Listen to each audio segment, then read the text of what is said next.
रितेश नाम का एक आदमी रहता था। वो अपने माता पिता के साथ रहता था। उसके पास व्यापार करने के पैसे तो थे, पर उसे पता नहीं चल रहा था कि कौन सा व्यापार शुरू करे। इसीलिए वो इस विषय में फैसला लेने के लिए अपने पिता के साथ चर्चा करता है। पिताजी, मुझे पता नहीं चल रहा है कि आपके दिए हुए पैसों से मैं कौन सा व्यापार शुरू करूं। अरे, उसमें क्या है, पकौड़ी का व्यापार शुरू करते हैं। पकौड़ी का व्यापार?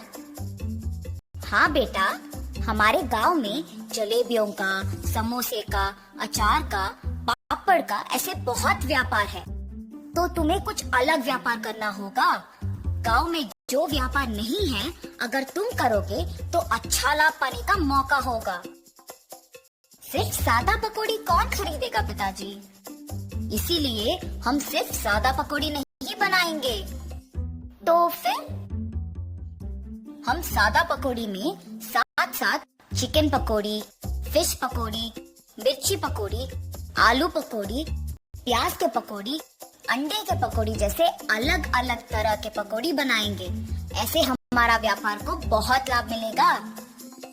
रितेश को अपने पिताजी के बात सच लगे, परंतु मुझे इतने प्रकार के पकौड़ी बनाना नहीं आता है ना पिताजी। मुझे भी तो बनाना नहीं आता। हम खुद इन सब के विधि बनाएंगे और इसके लिए तुम्हारी माँ भी सहायता करेगी। ऐसे कहकर रितेश के पिताजी रितेश को प्रोत्साहित करते हैं। फैसले के अनुसार पकौड़ी को बनाने के सामग्री रितेश खरीद के रसोई घर में इकट्ठा कर रहा होता है कि उसके पिताजी पके हुए अंडों को 2 हिस्सों में काट रहे होते हैं और रितेश की माँ पकौड़ी के लिए बेसन का मिश्रण तैयार कर रही होती है। बनाए हुए मिश्रण को 6 अलग अलग बर्तन में बराबरी से रितेश की माँ डालती है।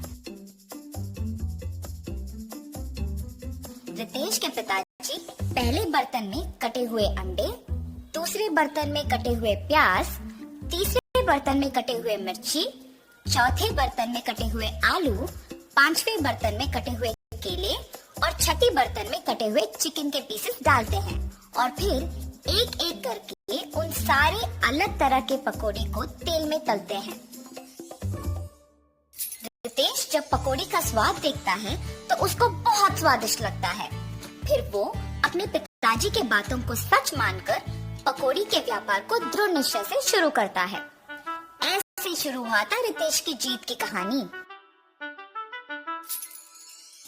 15 साल बाद वही पकौड़ी का व्यापार रितेश को सिर्फ अमीर ही नहीं बल्कि बहुत घमंड और कठोर बना देता है।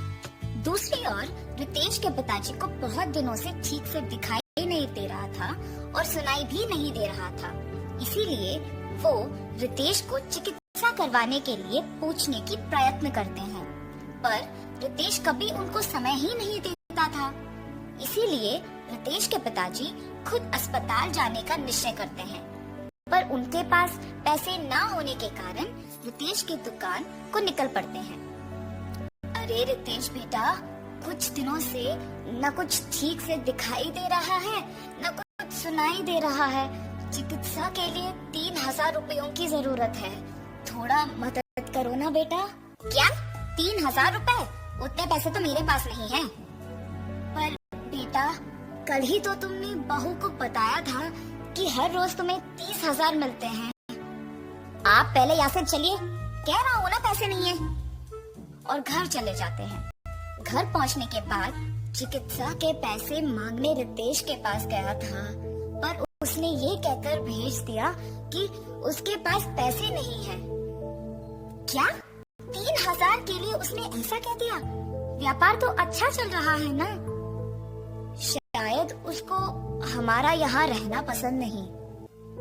बहू ने भी खाना सिर्फ उन दोनों के लिए बनाया है। मैंने हम दोनों के लिए खाना बनाया है। तो फिर यही है, हमारा यहाँ रहना वो दोनों चाहते ही नहीं है। चलो इसी रात को यहाँ से निकलते हैं। ऐसे फैसला करके दोनों उसी रात गांव से निकल जाते हैं। माता पिता के लापता होने पर भी रितेश को चिंता नहीं हुई। अगर किसी ने पूछा तो कहता था कि तीर्थ यात्रा पे गए हैं। रितेश को पकौड़ी के व्यापार में लाभ ही लाभ आ रहा था। वो उसके दुकान में 10 और सहायक को काम पे लगा के उनको सारे पकौड़ी के विधि सिखा के काम करवाता था। इसके अनुसार उसने पकौड़ी के दाम भी बढ़ा दिया था। मिर्ची पकौड़े 5 रुपए के 10 पीस, प्याज के पकोड़े 8 रुपए के 10 पीस, आलू के पकोड़े 10 रुपए के 10 पीस, अंडे के पकोड़े 15 रुपए के 10 पीस, चिकन के पकोड़े 20 रुपए के 10 पीस और मछली के पकोड़े 25 रुपए के 10 पीस। पकौड़ी का स्वादिष्ट होने पर लोग भी बहुत आते थे, जिसकी वजह से रितेश का दुकान हमेशा भीड़ से भरा और व्यस्त रहता था और दुकान का लाभ भी दुगना हो गया था। रितेश ऐसे ही उसकी संपत्ति बढ़ाने में दिन भर व्यस्त रहता था और उसकी पत्नी भी अपनी समय अपनी सहेलियों के साथ बिताने में और पैसे खर्च करने में व्यस्त रहती थी और उनके बच्चों के साथ भी ज्यादा वक्त नहीं बिताती थी। बच्चों के देखभाल के लिए एक ताई को रख के वो चली जाती थी। रितेश व्यापार और संपत्ति के मोह में पड़कर दोस्तों के साथ वक्त गुजारता था और उसकी पत्नी उसके सहेलियों के साथ वक्त गुजारती थी। इस वजह से उनके बच्चे बहुत लापरवाही से पले बड़े। रितेश अपने बच्चों को अनुशासन से नहीं बड़ा कर पाया और अपने बीवी को उसके शौक से दूर नहीं रख पाया। अब रितेश के साथ प्यार से 2 बातें करने के लिए भी कोई नहीं था। उस समय में उसको उसके माता पिता की बहुत याद आती है। मैं कितना मूर्ख हूँ, प्यार से देखभाल करने वाली माँ और जिस व्यापार को इतने जिम्मेदारी से देखभाल कर रहा हूँ उसका मार्गदर्शन करने वाले पिताजी को मैंने अनादर किया है। न जाने वो कहाँ हैं, क्या कर रहे होंगे। मैं तुरंत उनको ढूंढ के घर वापस लेके आता हूँ। रितेश अपने माता पिता को ढूंढने अपने कार में निकल जाता है। गांव में ढूंढते ढूंढते उसको अपने माता पिता गंदे फटे हुए कपड़ों में नजर आते हैं। ये देख रितेश भाग के उनके पास जाता है और कहता है, आप ऐसे कैसे? ये सब मेरा ही गलती है पिताजी, मुझे माफ कीजिए और कृपया मेरे साथ घर चलिए माँ। रितेश को अपने गलती का एहसास होता है और वो अपने माता पिता के साथ घर वापस आता है। अपनी पत्नी को बोलता है कि आज से जो भी होगा माँ के अनुसार होगा और व्यापार का सारा संपत्ति अपने पिताजी के हाथ कर देता है।